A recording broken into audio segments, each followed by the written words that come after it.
नमस्कार मित्रांनो, दशांश अपूर्णांक धड्याच्या या भागामध्ये आपण व्यवहारी अपूर्णांकाचे दशांश अपूर्णांकात किंवा दशांश अपूर्णांकाचे व्यवहारी अपूर्णांकात रूपांतर कसे करायचे यावरील काही सराव गणिते करणार आहोत। पहिलं गणित आहे, या दशांश अपूर्णांकाचे आपल्याला व्यवहारी अपूर्णांकात रूपांतर करायचे। दशांश अपूर्णांकाचे व्यवहारी अपूर्णांकात रूपांतर करताना आपण ही जी संख्या आहे ही दशांश चिन्हाशिवाय आहे तशीच लिहितो। अंशस्थानी दशांश चिन्ह विसरून जी संख्या येते ती लिहितो आणि छेदस्थानी सर्वप्रथम 1 लिहितो आणि त्यानंतर आपण इथे मोजतो की किती अंक दशांश चिन्हाच्या पुढे आहेत। यामध्ये एकच अंक पुढे आहे, तेवढीच शून्य आपण इथे देणार आहोत, 1 0। पुढचं घेऊया। पहिली पायरी आहे ही संख्या दशांश चिन्हाशिवाय जशी येते तशी लिहिणे, म्हणजे फक्त 7, कारण का डावीकडील शून्याला काहीही अर्थ नसतो। छेदस्थानी सर्वप्रथम 1, त्यानंतर मोजायचे आहेत किती अंक दशांश चिन्हा पुढे आहेत, 1 2 3 4, म्हणजे तितकेच शून्य, 1 2 3 4, म्हणजेच 7/10,000। पुढचं गणित घेऊया।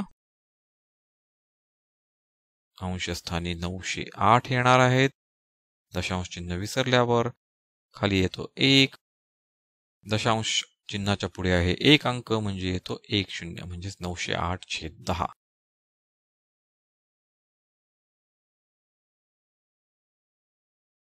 यामध्ये आपल्याला अंश मिळणार आहे तो आहे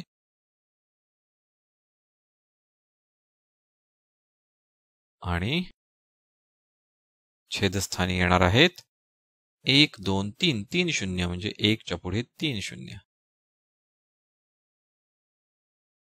ते दोन्हीकडे शून्य दिसत आहेत, त्यामुळे शून्याला शून्य आपण काढून टाकू शकतो। 1 2 1 2 आणि फक्त उजव्या बाजूच्या शून्याशीच आपण असं करू शकतो, या शून्याशी नाही। त्यामुळे येत आहे 704/10। पुढील गणिते पाहूयात।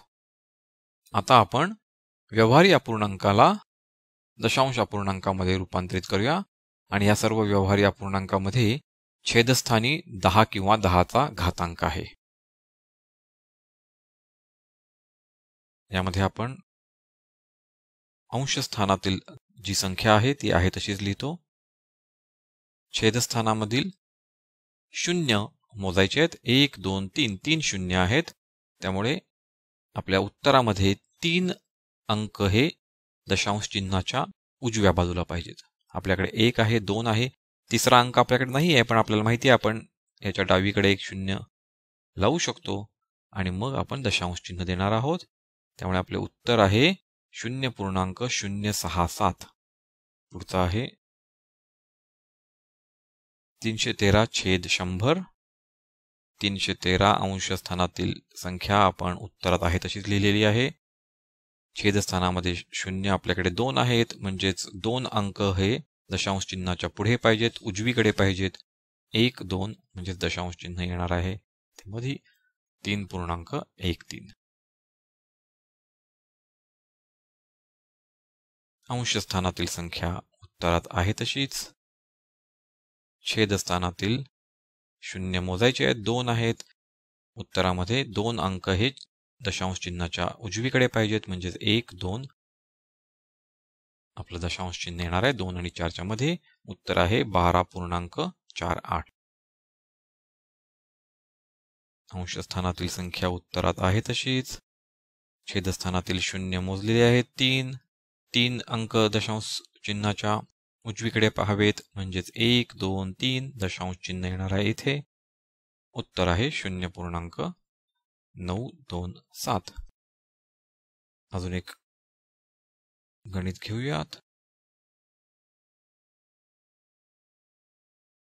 27/1000। 27 उत्तरात आहे तसेच लिहिलेले आहेत। छेदस्थानी 3 शून्य आहेत, म्हणजे आपल्याला दशांश चिन्हाच्या उजवीकडे 3 अंक पाहिजेत। 1 2 दोनच अंक आपल्याकडे आहेत, तिसरा अंक आपल्याला इथे लावायला लागणार आहे तो 0 आणि आपण देणार आहोत दशांश चिन्ह इथे, म्हणून उत्तर आपलं आलेलं आहे 0.027. दशांश अपूर्णांक धड्यावरील मराठी टू इंग्लिश शब्दकोश.